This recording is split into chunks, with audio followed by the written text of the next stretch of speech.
Adelante, Juan Raúl Ferreira, buenas tardes, buenas tardes.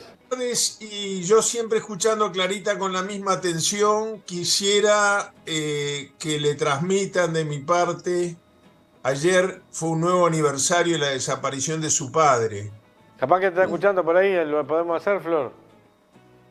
un comunicador por excelencia, un hombre de una empatía y de una bondad humana muy impresionante. Y en este mundo que vivimos de tanta intolerancia, donde tuvimos que presenciar en el día de ayer, por ejemplo, uno de los tantos programas que hay sobre debates televisivos, a un ex senador insultar de una manera soez a un periodista por un comentario periodístico objetivo que hizo, y aún en lo subjetivo, el periodista tiene derecho a pensar lo que se le dé la gana, ningún dirigente político tiene derecho a faltarle el respeto. En ese mundo tan horrible que vivimos, Omar era un hombre tolerante sin renunciar nunca a sus convicciones. A mí me pasó una cosa increíble con Omar. Cuando yo cometí el gravísimo error de seguir acompañando al Partido Nacional cuando el candidato único era el doctor Luis Alberto Lacalle, en un reportaje me dijo: Juan Raúl, perdóname que te diga, al aire, pero yo no entiendo que tú estés acompañando un partido que lleva a la calle de presidente. Y la reacción que me generó fue de emoción. ¿Qué tipo este, no? Me respetó, no me faltó el respeto, me lo dijo con altura, pero no le ocultó a su audiencia que no me entendía y que consideraba que yo estaba equivocado. A mí me llevó más años darme cuenta que estaba equivocado, pero qué tipo de periodismo formidable y qué ser humano excepcional.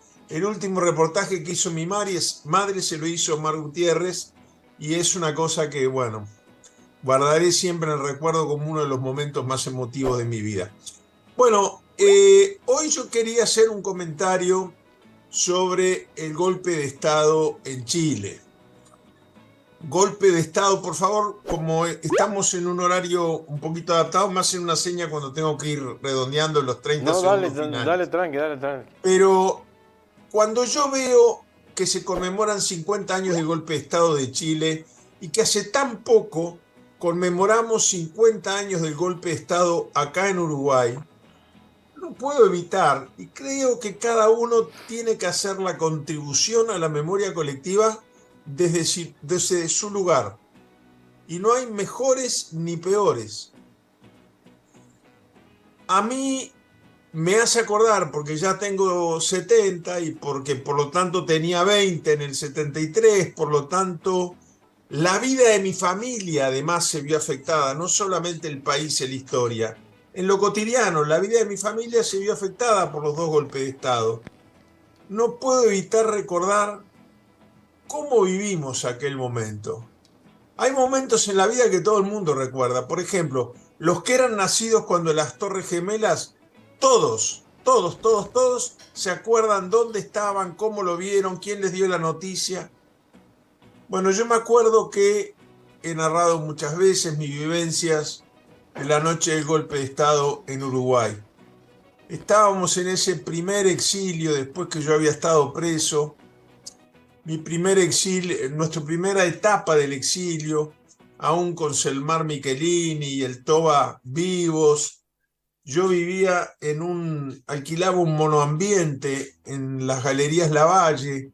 Enfrente, daban sobre la calle Corrientes y sobre la Valle, enfrente, justo al hotel donde vivía Selmar Michelini, y había estado con ellos hasta, bueno, hasta tarde en la noche en que fueron secuestrados. Pero estamos en esa primera etapa. Después de la muerte de Selmar y el Toba, nos vamos al norte, empieza el exilio, mis padres en Europa, yo en Estados Unidos. Eso fue otra cosa, otra etapa distinta. En ese primer exilio, Argentina vivía una primavera democrática formidable. No así en el año 76. Pero en el 73 Cámpora presidente, cuando nosotros llegamos a la Argentina, luego asume el general Perón. Cuando Perón muere y asume Isabelita comienzan los problemas. Pero en aquella primavera democrática de la Argentina, el golpe de Estado en Chile fue un sacudón tremendo, porque Argentina quedaba muy aislada en la región como democracia. Había habido golpe de Estado en Uruguay, los militares gobernaban Brasil desde el año 65, en Ecuador estaba la llamada dicta blanda de los coroneles, y en Chile una experiencia democrática tan sólida, con tradición institucional, con una historia muy fuerte de vida de partidos, había un golpe de Estado cruento donde moría el presidente Allende. Fuimos al obelisco porque Selmar Michelini nos contó que salía una manifestación, cosa que allí nos enteramos que iba a ser todos los días, y todos los días fuimos. Yo iba del brazo, de un lado mi madre, de un lado mi padre, pero ellos, su brazo derecho uno y su brazo izquierdo el otro, iban con gente anónima, militantes argentinos, militantes chilenos. Yo más de una vez he dicho que no quiero recordar lo que cantábamos, porque más de uno va a decir, no, mirá si Wilson iba a cantar eso, ya está inventando cosas. Pero encontré una carta de mi madre donde lo narra, ¿no? El cántico decía, ea, ea, ea, qué cosa tan bonita. Allende dio la vida por la patria socialista.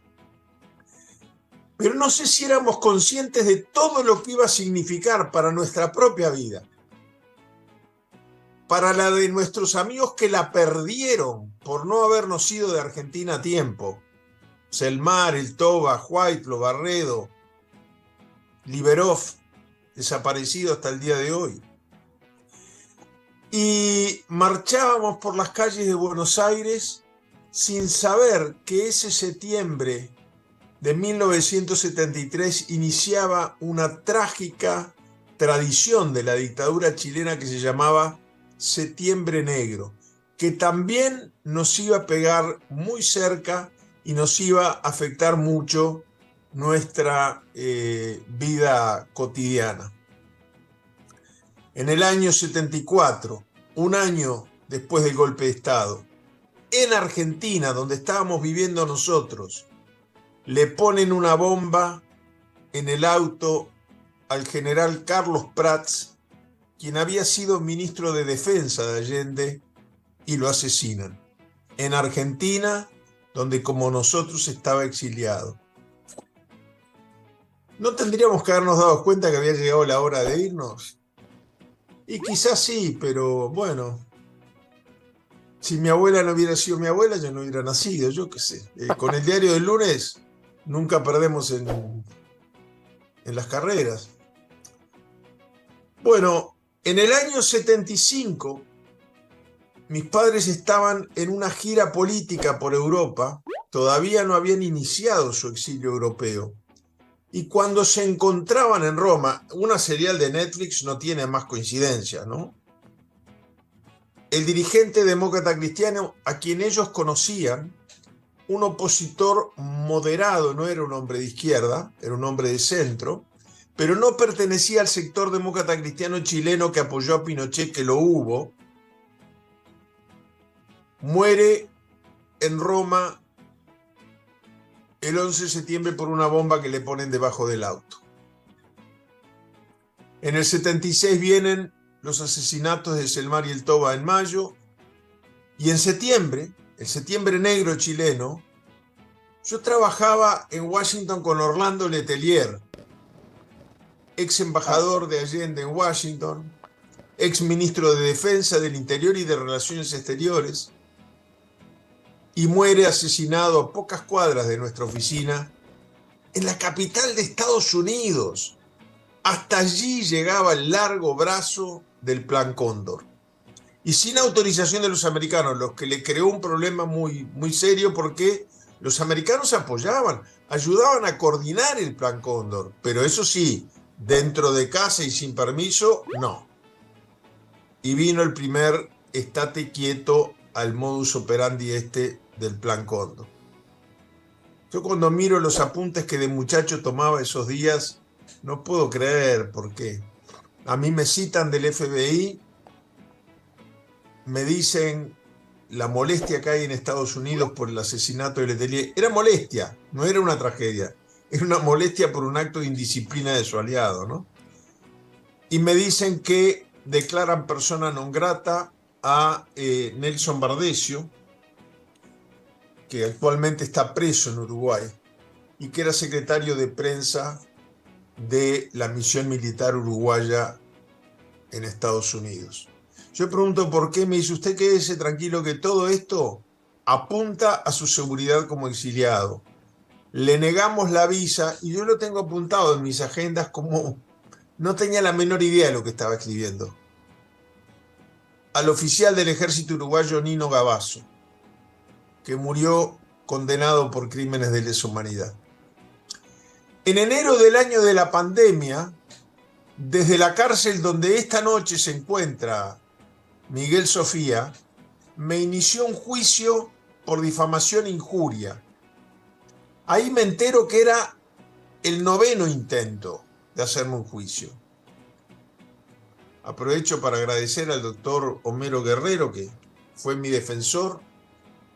Cuando termina el juicio, la fiscal pide que se vuelva a archivar. Ahí me entero que ya habían habido 8 archivos previos de intentos de Miguel Sofía de enjuiciarme él a mí desde la cárcel donde está preso por el delito de lesa humanidad. Y la fiscal pide el archivo y la jueza dice que no. Yo me asusté y le dije a Homero, pero ¿cómo? ¿La jueza no acompaña a la fiscal en el archivo?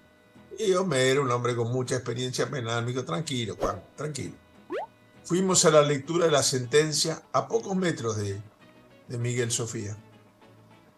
Y la jueza me absuelve por considerar que las denuncias publicadas por la prensa estaban ampliamente probadas y documentadas, y solicita que el expediente se agregue al expediente principal que se le sigue a Miguel Sofía.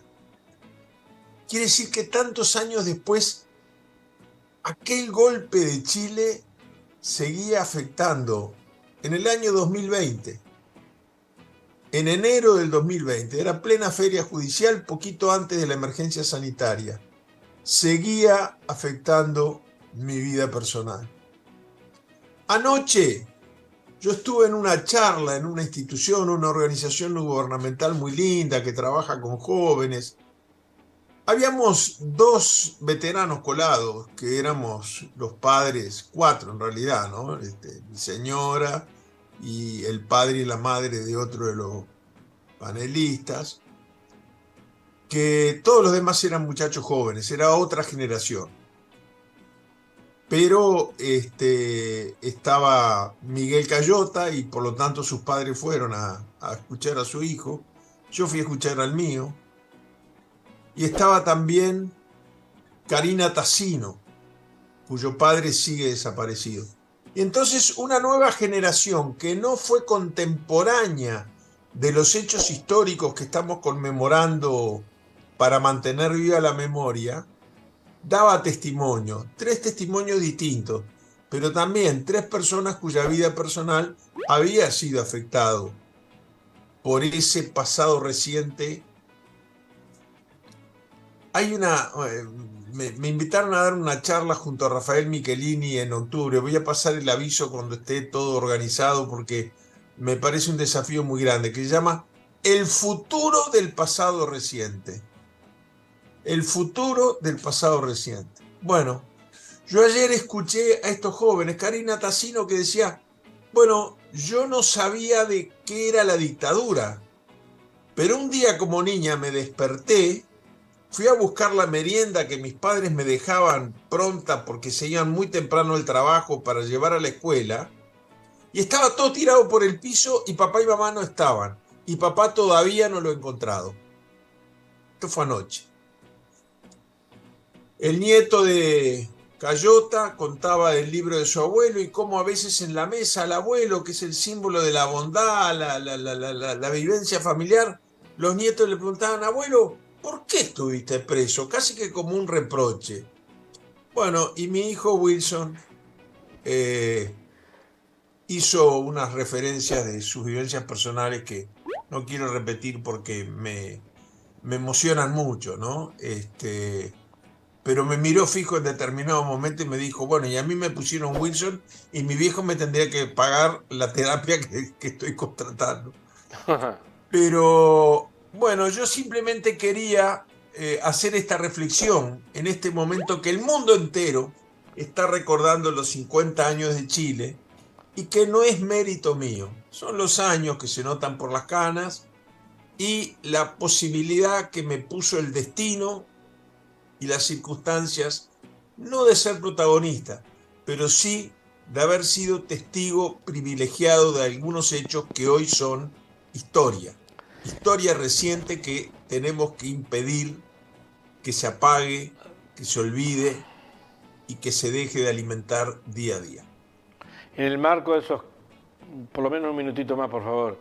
En el marco de esos hechos recientes y de eso que van a dar con Rafael, así lo llamamos a Rafa que venga por acá, a Michelini. En el marco de todo eso tuvieron ustedes el privilegio, particularmente vos también, de estar viendo, no sé si te dabas cuenta en ese momento, pero viendo toda una regresión, una agresividad brutal en América Latina, porque era a todos lados. Exactamente. Y viendo también la otra cara que tiene la represión, ¿no? A mí me gusta mucho esa canción que canta el Canario Luna, creo que es de Jaime Ross, que dice, la justicia tarda y nunca llega, pero es el temor de los culpables. Y hay mucho de cierto. Yo declaré en el juicio a Videla y pude leer muy joven, mirándolo a los ojos, la última frase de la carta que le dirigió mi padre después del asesinato de Selmar y el Toba. Y un hombre que decidía por sí ante sí la vida de la gente, no resistía que un botija lo mirara a los ojos y le pegara semejante cachetada. Y bajaba la cabeza. Una linda Gracias, lección Juan de Raúl. vida también. Gracias, Juan Raúl. Nos vemos el jueves que viene. Un abrazo muy grande. Gracias por estar. Muchísimas gracias.